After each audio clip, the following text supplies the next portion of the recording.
My guests today are Henry Fenwick and Eric Wadlund, co-editors of the book Palm Springs Flavors, the best of desert eating with recipes from the area chefs from Westcliffe Publishing. Henry Fenwick has, for the last several years, written a weekly food and restaurant column for the Desert Sun here in the Valley. His freelance work has included articles for Bon Appetit, the Los Angeles Time magazine, and the Desert Sun's Desert magazine. Eric Wadlund is Executive Chef Director of Operations at the prestigious Spencer's Restaurant in Palm Springs, California. Henry and Eric, welcome to my show. Well, thanks for having us. Yes, thank you very much. Well, your beautiful book, Palm Springs Flavors, the best of desert eating with recipes from the area's chefs, will be a refreshing presentation for our summer season audience. Let's begin by telling my listeners, first of all, a most important fact, and that is, where can they purchase the book? Well, they can get it at Borders and at Barnes & Noble, and they can get it at Cooking with Class. They have a fair number there as well. Very good. Is it on Amazon.com as well? Yeah, I was going to say, if they're computer savvy, you can get it just about anywhere online. Okay. Amazon.com or a lot of other online bookstores. That's great. Henry, why don't you start by begin by telling my audience how it all began, and Eric, feel free to add your thoughts as well as Henry gets into this. How did you two get together? Well, we met first on a farm tour, because it was when Eric was at Rattlesnake, and there was a farm tour where we, got various produce from various farms around the valley, and then Eric did the most marvelous dinner at Rattlesnake using the produce, and it was all local produce, and it was amazing. I mean, it was stuff that he'd practically picked himself. It was stuff we picked that day. Yeah, exactly. It was. I mean, we went out to the gardens and we picked a bunch of food and we brought it back and said, well, let's make a dinner out of it. Yeah. And so we met, and our wives met, and we all got on. and so we became friends at that point. And then we talked about doing a book, but hadn't sort of moved it along. And then Westcliffe Publishers contacted me because they'd been wanting to do a guidebook to Palm Springs. And booksellers told them, do a cookbook instead. So they were looking for an author, and they came across my columns in the Desert Sun. And so they called me to see if I would be interested. And as it happened, because of our conversations, I already had essentially a plan for a cookbook. And so I sent them the plan, and they liked it. It was very much a cookbook come guidebook. And so they said, yes, please go ahead. I called Eric and said, okay, I'm not going to do it without you guys. I need a chef. And so he said, this is great. And we went ahead, and we basically we sort of split the valley. And then we got then we had the third element too, which I thought was just as important, was Tony Tornay, yes, who was a local photographer and a friend of both of ours. And Tony had done shots for me and done shots for Henry, and that really was kind of also the cement where we knew the three of us, we could get the pictures we wanted of the food, and we also could get the recipes and the verbiage. So the three together really made the book. And for those listeners out there that haven't seen it yet, it's a beautiful book to look at. The photography is absolutely incredible. Looking at these pictures, your mouth waters, and you're just ready to get back into it. The thing that's interesting too about the book, that it is divided into, and I call them chapters. It's divided into 9 chapters, 9 segments with the various recipes. But what you do in it also is the overview of the connection to the valley. And chapter 1 is produce and relates to those things that grow in the valley. Yes, exactly. Exactly. And I think it's where I always go back. It's back to the ingredients and the produce and the stuff growing. So, Henry, did you basically write all of these overviews in the book? How did you divide your responsibilities? Yes, I did all of the overviews, and but obviously I was talking to Eric all the time, and Eric and I split the valley in terms of collecting recipes, and then Eric vetted all of the recipes, and when there were problems, I said, help, what on earth is Well, but how did you start? Did you first start with an outline of the book, deciding how it was going to be divided? That would have been a That's good what. idea. yes. All right. So was it kind of an experimental thing? Did you sit down and create a recipe? How did you actually No, begin? what we did was I broke it down into segments, if you like, and the biggest difficulty for me actually was the order. It starts with the produce, which is, rational now, but in my very first plan, I wasn't sure whether it should start with the produce or the drinks and the celebratory quality, because there's an awful lot of that identifies Palm Springs. Palm Springs. But as it turned out, the produce section got more and more important, more and more significant. Then we decided we wanted recipes to go in each chapter, and so we each came up with different places that we felt represented certain elements of. Yes, these places that you're talking about are the various restaurants throughout the Coachella Valley. So first came your recipes, and then you made the decision as to which of the restaurants might be able to provide a favorite recipe for that not particular quite chapter. Quite like that. No, I it don't was. think we had that good of a Well, plan to start okay, with. Eric, fill us in. Tell us, because I think We should have talked to you before we wrote this book. I think you have a better plan. but I think that's the creative way a really good book comes together. I really do. So fill us in on We some really of kind of that. just started out with sat down and we said, let's just go through like the restaurants that we like and food that we like, because obviously it's a food book. And what, we like this, what do we like this? We like, there's a little apple tart that we really like. Well, let's get that in there. Speaking of our little mystery. Certain dishes that we both, Henry ate around a lot, and I love to eat, and I go around, I know a lot of the chefs, and this person really does this, and this person really does that. Well, let's try to get those involved. And now it's not just local chefs, too. Henry and I did a judging one time over for dates.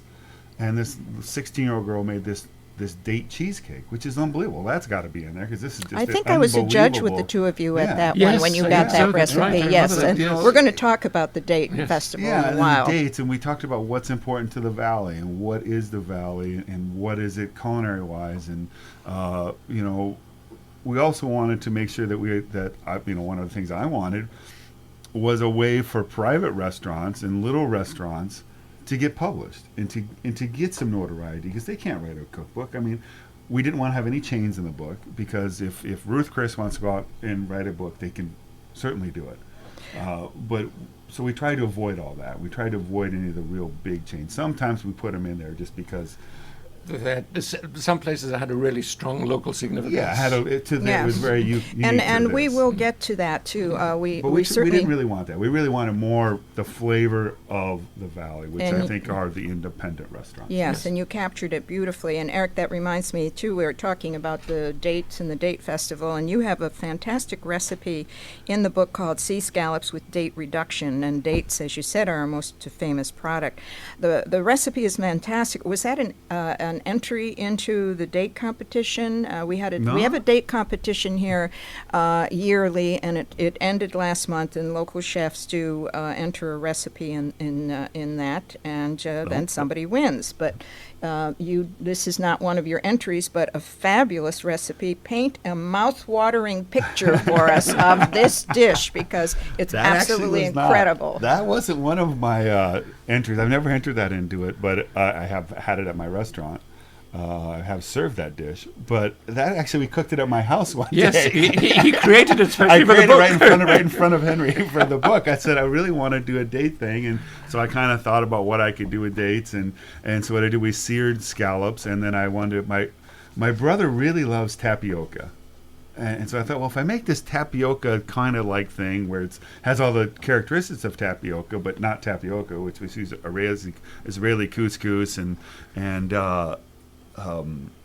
cream and Chardonnay, and we made the dish, and then I made a date reduction that goes around the outside with the blended dates, and we tried to onions. And one time, actually, it's not in the book, but I made it one time. I had cheese in there, and then we all tasted it and thought, it doesn't need the cheese, so let's Yes. not put that in there. So we took that out, and then Yeah. we made it again. And actually, that picture right there is, that's at my kitchen table, and that's just right in my house where Tony took the picture. And yeah, Henry and I we both love foods, but we like to play around a lot with different ideas and different techniques. And again, as I said earlier, Tony really helped with that.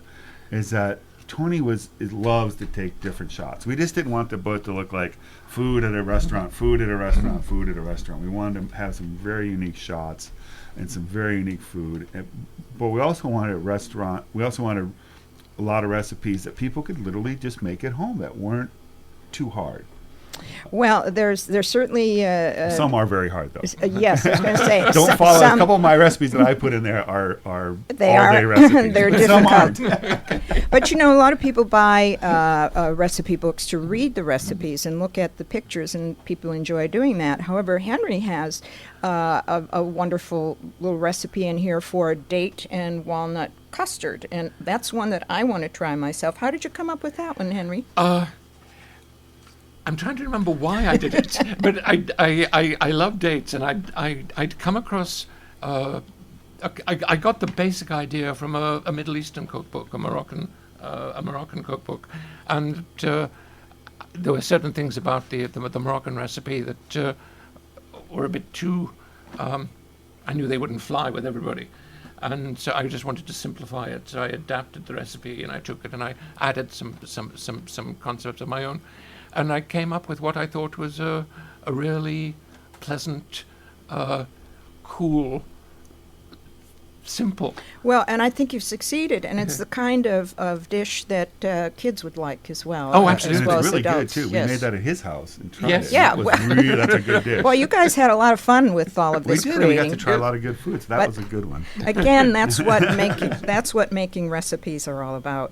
Henry, you've also included a grapefruit, ginger, and rum marmalade, and it's refreshingly perfect for our climate and so British. I'm rather proud of that one. You should be. Tell us about that one. Well, I was inspired, I think, initially by Nigella, a British goddess. Oh, very much so. And a lot of people are inspired by Nigella, I know. Well, why don't we tell our audience that she is a chef on television and quite a sensual, She's beautiful stunning. woman. Yes. she's stunning, Yes. a stunning lady. With a sort of lushness that you think, oh yeah, she cooks, she eats, you can you feel that. But she did marmalades and jellies, and I've always loved marmalade, and we have a garden full of grapefruit trees, and I like rum. Well, that says it all right there, and I certainly encourage everybody to try that one. Now, Eric, you have you have several great steak recipes in this book with very unusual marinades, and why don't you tell us of these marinades, which is your favorite? You have to forgive me, audience. We had a phone ringing here that kind of threw me off a little bit. But you have some of the I have to say the garlic studded one. I think I like the best. It's definitely. I love garlic. I love garlic on steak.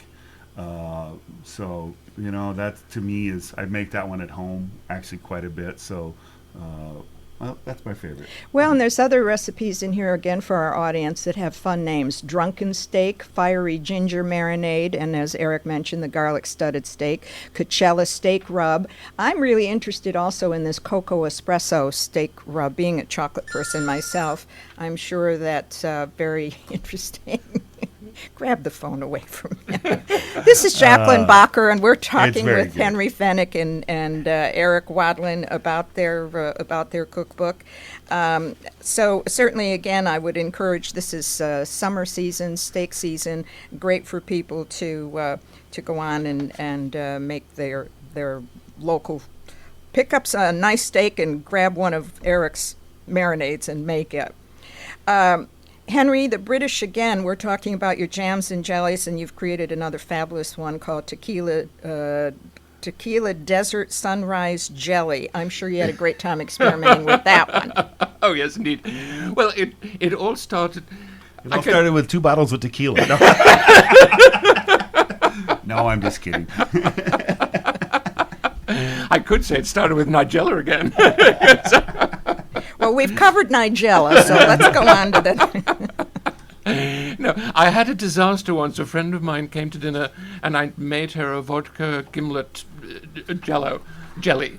And as it happened, she's an editor at Bon Appetit, so it was doubly embarrassing when the damn thing didn't gel. So I actually started to study gelatin and the effect of alcohol, and so I The made a effect of lot alcohol on jelly or on the person that drinks it? well, both. Or both. Because the great thing about alcoholic jellies is, of course, that the potency of the alcohol is not killed. Yes, that's right. Yes. So, and it's that wonderful, wonderful flavor. Yes. Eric, I'm going to get back to you, too, because there's a recipe in here from the Arnold Palmer restaurant, one of the many restaurants from whom you received recipes. And it's called Coffee and Donuts. And that made me think of you, in that I read in your bio that you started making donuts as a kid. That was one of your first ones. Do you make any version of the donuts that you used to make in your desserts? I don't actually, but I was born and raised in Wisconsin, and our father owned a bakery, so we had our own. We made all of our own, but it was called Butterball Bakery. All of our stuff was made from scratch.